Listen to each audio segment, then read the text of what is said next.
Facts. Hey everybody! Let's beat a dead horse and talk about Game of Thrones by George R.R. Martin, or Cappy as I like to call him, because he looks like a sailor at all times. That fucking hat, dude. We're not just going to talk about Game of Thrones, we're going to talk about Song of Fire and Ice, up to where it is right now, which is the last one is Dance with Dragons, which is the best one. It's totally the best one. I do highly recommend this series, but there are a lot of problems with it. Just hold up, bro. That's my... Just wait a second. Just fucking back up, okay? The worst part about starting the book is the names. There's so many goddamn names. And it's just very confusing because they're, Daenerys Stormborn. That's a name that, it's a standout name, but everybody's name's like that. Like Lakshmi Singh. She's from NPR. So you have these main houses that you're following these stories. You have the Starks, the Greyjoys, the Stormborns. You have your Whosies and your Whatsits galore. And that's the problem. There's just so many stories. And on top of that, every book, you get new people. Just power through. Get, a family gene tree going. And actually, I think there is one in the back. Oh, yeah. See, you have House Lannister, which is, Cersei and Jaime and all of their incestuous goodness. And that's the great thing about this book. It's just like pure fantasy. Everything you could ever ask for. Treachery and love and sex and violence and a good amount of rape.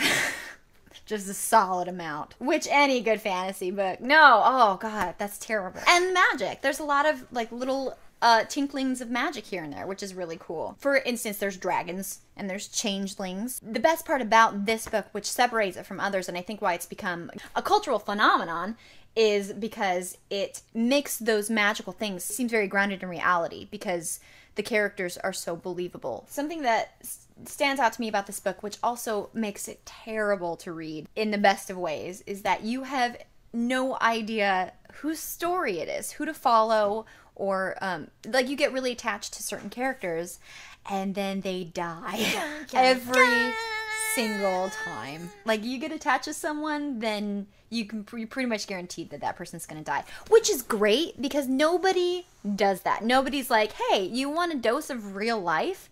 Because everybody dies. But that's, death. And which is why you have to laugh now. Because it's gonna be over real soon. Death is nobody's fool, and it's gonna take whoever it wants to take, no matter what your feelings are. No matter if they're the hero of book one that you've been following the entire time and you become incredibly attached to, that fucker's getting his head chopped off like a corn stalk, and then everybody has corn. I was going to talk about corn poop, but I'm not going to, because this is classy. But seriously, do you not get the nutrients from it because it just passes right through your body? It's just straight up corn in your poop. I don't know. Science eludes me. I really like that about George R.R. Martin, and I also hate that about him because I really want to root for these characters, and I know he's gonna kill Tyrion next in the book, and I just can't even handle that. Although, I have to give it up to Peter Dinklage because he really made more of that character, even more so than it was in the book. Like, it's a very fascinating character, but I think that he has more come to the forefront of the show because of the charisma of Peter Dinklage. So much so that George R.R. Martin has a whole book of Tyrion Lannister's notes that he's going to put out before the book that we all want to read.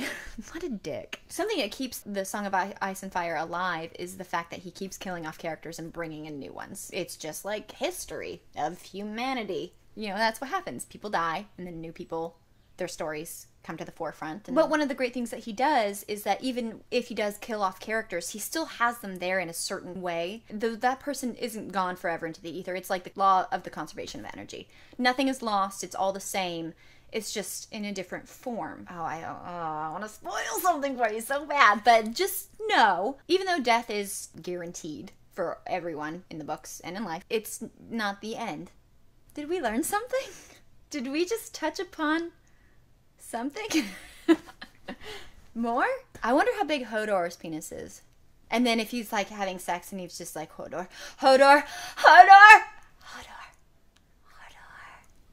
That's how Hodor has sex. A cool thing that George R.R. Martin did in book 4 was that it was kind of like the story of the land of misfit toys. Everybody that doesn't really, it's not a main character, because you never see that story. You always see the story of the hero. You always see the main conflict, and that's not what that was. It made for kind of a boring read, but it was a fascinating theme, I thought. Book 5, though, however, was tits.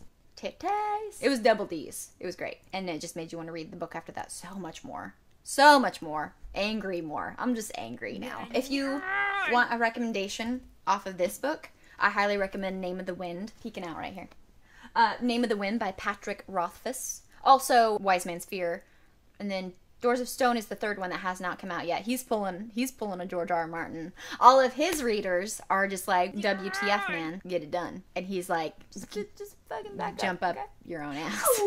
Which is fine. We should be respectful of that. They're taking time. They want it to be a good book, or at least long-winded. It's teaching us the virtue of patience. We learned about patience, and we learned about death today. So, you're welcome. Game of Thrones series, I would give 3 dragon boners to. It's dangerous and a good ride.